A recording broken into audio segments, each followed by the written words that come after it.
多分すごい少なくなってきてると思うんだよね。それで全然主体でできるから。まあそんな中、ボーダーラインのマサトが発表されてるけど、結婚した結婚式あげたんだよね。で、その結婚式が終わって、でその前の日に結婚式で、そのまま当日、まあ、リハーサル間に合わなかったんだけどね、結婚式が後に丸9年、丸9年過ごしました。丸9年やらせてもらいました。毎回言ってる。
ある日、パリのプロデューサー SKJ とスタジオで遊んでた時にセッションしていて、あまりにもいいグループが出てて、そのセッションを収録してその場で作った曲で、そのミュージックビデオもその場ですごい量の機材を使ってフレーズをループさせて、そこでもう一回再現したんですよね。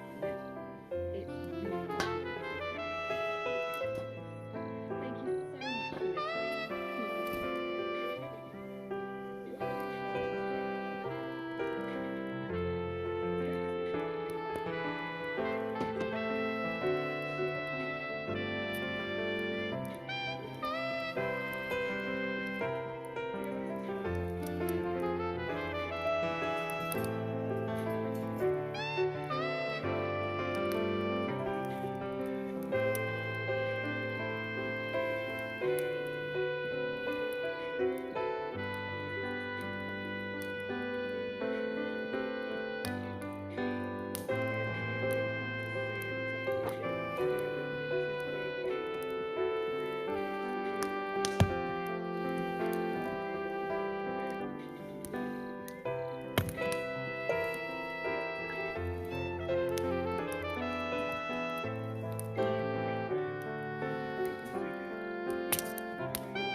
フューチャリングね、今回。さっきのキラーチューキーズでは、DJ が本業なんですね、でもシンガーソングライターもやってたり、韓国のサウンドプロデューサーと日本のシンガーを引き合わせて、そこで韓国がするみたいなプロジェクトを結構やってんのよ。偉いね。偉いね。好でですね、うん。高いの。架け橋だね。そう。架け橋さんですね。架け橋さん。そんな言葉はないですけど、それでまあ、そういうちょっと面白い人がね、と思って、彼女と話なんだけど、もう一曲、フィーチャリングやりたいと。はい。で、そっちは、前々からこの人、すごいな。かっこいいなと思って。かっこいいよ。チンザ・ドープネスを組むんですね。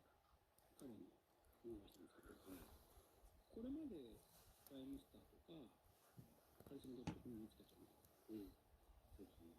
割とさ、こっちはあれだけど、社会人として、ちゃんとしてる人っていうか、社会性を身につけてる感じ。だけど、新田君はもう、やっぱ、野生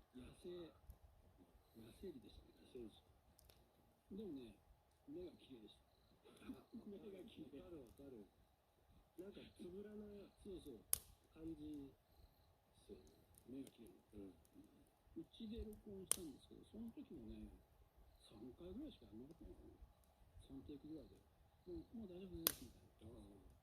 なんかでも言葉を詰め込む場所と、間が空く場所が絶妙で、そう。あれがかっこいいよね。あと、発声も多分いろいろ意識してると思うんだけど、声質がいいもんね。声質がいい。なんか、レゲエシンガーみたいな声してる。マスタリングの時思ったの。マスタリングのスタジオってめっちゃいいスピーカーじゃないですか。あれで、シェア派のラップを聞こえた時に、なんかすごい音響的にもかっこいいし、その声の質がね。でも、キリンとしても、今まで書いてる人いない曲なかなかね、ないけど、面白い曲ですよ。面白い曲なんで、じゃあ聞いてみますかね。キリンとアーモンドアイズフィーチャリング、新座東京です。